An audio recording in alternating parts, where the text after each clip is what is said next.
स्वागत है दोस्तों एक बार फिर से हमारे एफटीटीएच बेसिक नॉलेज चैनल पे। और हमारा आज का टॉपिक है ट्रिपल पीओई और डीएससीपी। आइए जानते हैं इनमें क्या डिफरेंस होता है और इनका कैसे यूजेस होते हैं आईएसपी में। ट्रिपल पीओई एक, अगर हम लेमैन की लैंग्वेज में समझें, सिंपल लैंग्वेज में समझें, तो एक रेलवे ट्रैक की तरह है। मीन्स कहाँ जाना है पता है, लेकिन रूट एक ही है, इसी रूट पे आपको जाना है। बट डीएससीपी क्या है, कहाँ जाना है मीन्स अगर हम दिल्ली से सपोज मुंबई जा रहे हैं तो रेलवे ट्रैक डिसाइड है, लेकिन अगर हम बाय रोड जा रहे हैं तो हम हो सकता है कई सारे रोड चेंज करें, स्टेट में कैसे, किस स्टेट में किधर से लेके जाना है वो हम चेंज करते रहेंगे। मीन्स जाना कहाँ है ये तो पता है, मीन्स बट रूट बहुत सारे होंगे अगर बाय रोड जाएं तो। यही होता है डीएससीपी और ट्रिपल पीओई। अगर हम समझें डीएससीपी मीन्स यहाँ से दिल्ली से मुंबई जाना है, लेकिन अगर आप यहाँ से देखो तो एक रूट इधर भी मुड़ रहा है, यहाँ से भी आप जा सकते हो, ये रूट सीधे भी जाके आप यहाँ मुड़ सकते हो।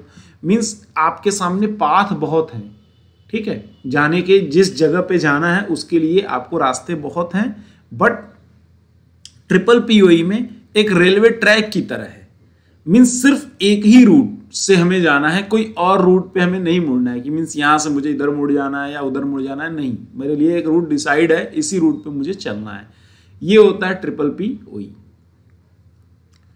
अब अगर देखा जाए इन दोनों के बीच, जैसे देखो यहाँ पे कई सारे, ये डीएससीपी का जो फुल फॉर्म होता है वो डायनेमिक होस्ट कॉन्फ़िगरेशन प्रोटोकॉल, और इसका point two point protocol over Ethernet, ठीक है। अब यहाँ पे आप देखिए कई सारे इसको, मतलब इसके लिए अलग आईपी, इस लैपटॉप के लिए, इस डेस्कटॉप, मतलब सबके लिए एक अलग अलग आईपी दे दिया डीएससीपी। मीन्स आपके सामने यहाँ से सपोज 3 गाड़ियाँ निकली मुंबई जाने के लिए, तो वो अलग अलग रूट से जा रही हैं, अपनी अपनी आईपी लेके जा रही हैं कहीं से भी। लेकिन रेलवे ट्रैक का हमने एग्जांपल दिया था कि मीन्स एक आपको लाइन दे दिया गया, उस लाइन पे आप 4 ट्रेन चलाएं, 5 ट्रेन चलाएं, 10 ट्रेन चलाएं, ये उस हिसाब से आपका ट्रिपल पीओई है। मीन्स यहाँ पे देखिए एक आईपी मिल गया और उसी आईपी के थ्रू हमारा कंप्यूटर चल रहा है, चाहे आप 4 चलाएं, चाहे आप 8 चलाएं, चाहे आप जितना चलाना चाहते हैं उस पर।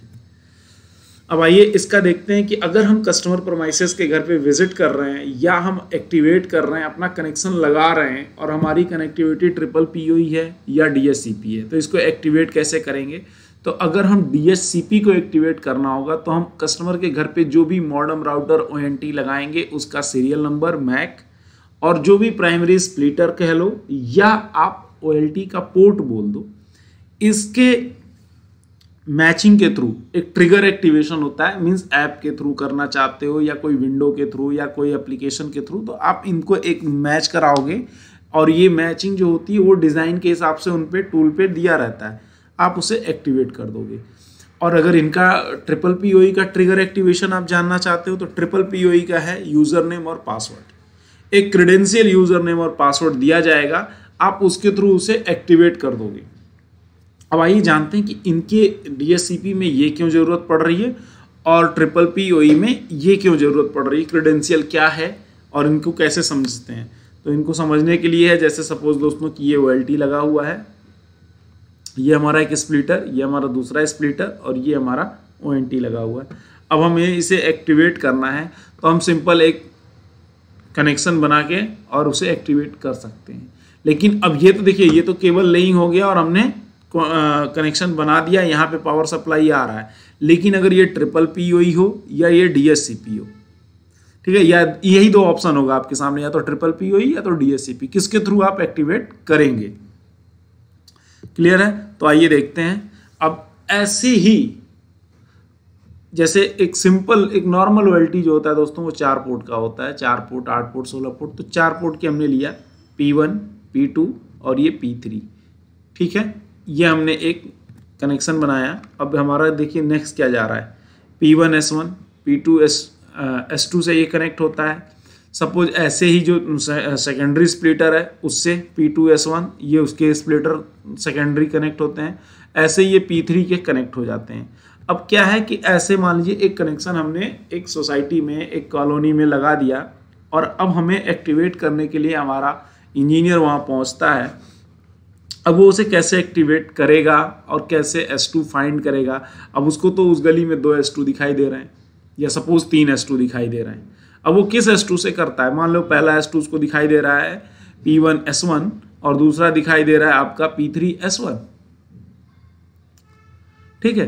अब वो उसको किससे एक्टिवेट करना है, अगर अब यहीं पे हमें समझना है कि अगर DHCP कनेक्शन है तो उसकी एक डिज़ाइन बनी होती है और उस डिज़ाइन पे हम मैप कर देते हैं, मींस मैपिंग ये कर देते हैं, जैसे मैंने बताया था ना कि रूट डिसाइड है कि आपको दिल्ली से मुंबई जाना है, वो मैपिंग कर दिए कि आपको दिल्ली से मुंबई इस रूट से, या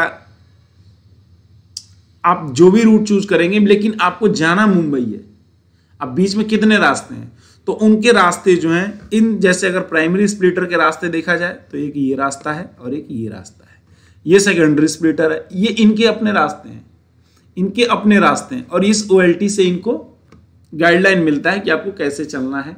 मींस यहाँ पे एक हमें VLAN पास कराना होता है, VLAN ट्रिगर एक्टिवेशन करना होता है कि मैंने डिसाइड कर दिया कि आपको ये एक IP लोकेट हो गई है और आप इसके थ्रू इतने कस्टमर को चलाओगे और इसमें जो भी फ्री IP होगा वो उसको मिलता रहेगा।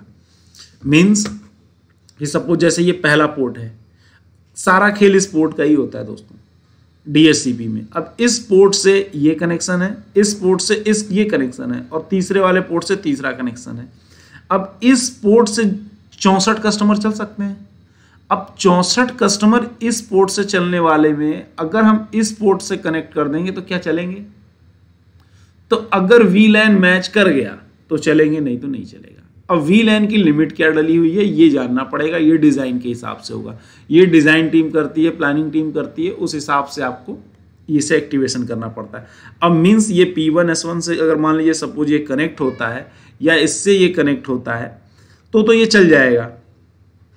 क्यों, क्योंकि ये सेम है, मीन्स इन दोनों, ये चाहे ये स्प्लिटर हो चाहे ये स्प्लिटर बॉक्स हो, ये दोनों किससे कनेक्ट है, हमारा P1 से कनेक्ट है, लेकिन ये दोनों स्प्लिटर P2 से कनेक्ट है। अगर हम इससे करेंगे तो क्या एक्टिवेट होगा, नहीं हो पाएगा, क्योंकि डिज़ाइन अगर इससे बनाया गया है तो इसी से एक्टिवेट होगा। मीन्स जाना कहाँ पे वो तो पता है, लेकिन हम अगर सपोज मुंबई जाना, तो ऐसा तो नहीं कि आप कलकत्ता की रूट पे पकड़ लोगे, मुंबई जाना तो कलकत्ता रूट पे तो जाओगे नहीं, तो इसलिए उसी रूट पे जाओगे। हाँ, उसके कई सारे रास्ते हो सकते हैं, उस रास्ते को यूज करोगे, न कि हम पता चला कलकत्ता वाले रास्ते यूज कर लिए या हम चेन्नई की रास्ते पे यूज करने लगे तो हम नहीं पहुंचेंगे। अब सपोज ये फिगर देख रहे हैं आप, तो अगर यही आप इससे कनेक्ट करेंगे तो वो नहीं होगा। मीन्स यहां पे लिख रहा है ना कि put the dedicated DHCP server in each VLAN, her DHCP server पे एक हम VLAN पास कराते हैं और वो VLAN अगर मैच करेगा तभी एक्टिवेट होगा, अदरवाइज पावर सप्लाई तो जाएगा, पावर हमें वहां मिलेगा लेकिन एक्टिवेट नहीं होगा, नेट नहीं चलेगा। तो ये है DHCP। लेकिन अगर ट्रिपल PoE कनेक्शन अगर हम देखें तो ट्रिपल PoE कनेक्शन में क्या है कि हम किसी से भी चला सकते हैं, बस अब यहां पे जो VLAN बनाना है वो VLAN इंजीनियर खुद क्रिएट कर रहा है, मींस ISP उसको दे रहा है, और जो वो ID डालेगा भाई रेलवे ट्रैक की तरह कि तुझे यहां से यहां जाना है, हमने ये IP डाली और ये रूट तैयार हो गया, निकलो यहां से। अब इस पे तुम चाहे एक सिस्टम चला रहे हो चाहे 10 सिस्टम चला रहे हो, उसी जैसा ट्रेन की है, एक पटरी पे 10 ट्रेन चल रही है या 100 ट्रेन चल रही है, चल रहे हैं सारे के सारे। तो इस तरह से ट्रिपल PoE है। ट्रिपल PoE में वो इंजीनियर अगर मान लीजिए गली में पहुंचा, उसके सामने 3 S2 दिखाई दे रहा है, वो किसी भी S2 से कनेक्शन बनाएगा और क्रेडेंशियल डालेगा, उससे उसको एक रूट मैप मिल जाएगा कि तुझे इस रूट से जाना है भाई, ये डिसाइड हो गया। लेकिन DHCP में क्या है कि वो रूट प्री डिसाइड हो जाता है कि इधर से जाना है और आप जो भी चाहे वो यूज कर लीजिए। जैसे मान लीजिए इस प्राइमरी स्प्लिटर से ही ये कनेक्शन चलने हैं, या इससे जो डिजाइन में बना होगा मैप में, या ये डिजाइन मान लीजिए ये सपोज ये मैप है और इस मैप का अगर डिजाइन P1 से कर दिया गया तो ये P1 से ही चलेगा, P2 से नहीं चलेगा। क्लियर है ना। अब आते हैं आगे ट्रिपल PoE का कनेक्शन पे कि डायल अप इसमें जो कनेक्शन बनता है, मींस पॉइंट टू पॉइंट पे हमने एक क्रेडेंशियल यूजर नेम और पासवर्ड डाला, हमारा एक पाथ रेडी हो गया, उस पाथ के थ्रू हमने कनेक्शन चला दिया। ठीक है, ये देखिए यहाँ पे ग्रीन सिंबल से बनाया गया है कि ये हमारा DSL डिवाइस है, मींस ISP है जो वहां से वो चलाएगा, और ये DSL की डिवाइस है। दोनों के बीच में क्या हुआ, एक वर्चुअल कनेक्शन VLAN हमने पास करा दिया, और VLAN बनाने के बाद अपने ऑटोमेटिक वो नेट चलने लगता है। फिर वहां पे अब उसको जो भी यूज करना है 2 सिस्टम 3 सिस्टम वो कंटिन्यू वो यूज करेगा। लेकिन अगर डीएचसीपी की बात करें तो डीएचसीपी में क्या होता है कि वो एक्चुअल में उसको रूट बता दिया गया और एक बार एक्टिवेट करने के लिए जब वीलैन मैच कर जाता है तो फिर वो कहीं से उसमें कोई सेटिंग मतलब यूजर नेम और पासवर्ड डाल के कोई कॉन्फ़िगरेशन करने की जरूरत नहीं है। सिंपल कनेक्ट हो गया, अब ऑटोमेटिक उसको जो भी आईपी फ्री मिलेगा, जो भी दिल्ली से मुंबई के बीच में रास्ता उसको फ्री मिलेगा, वो उस रास्ते को यूज करेगा और मुंबई पहुंच जाया करेगा। एक बार बस उसको पता होना चाहिए कि मुझे दिल्ली से मुंबई जाना है। अब दिल्ली से मुंबई जाने का मतलब कि वीलैन मैच कर गया, मीन्स हमें दिल्ली से उसे पता चल गया कि मुझे मुंबई जाना है। अब रूट चाहे वो दिल्ली से मुंबई के बीच का 4 रूट है, 5 रूट है, 10 रूट है, वो 10 रूट यूज करेगा हमेशा। कभी पहले रूट से जाएगा, कभी दूसरे रूट से जाएगा, कभी 5वें रूट से जाएगा, हमेशा आपस में चेंज करता रहेगा आईपी। तो मुझे आई होप कि आपको ये सब समझ में आ गया होगा कि डीएचसीपी क्या होता है और ट्रिपल पीओई क्या होता है।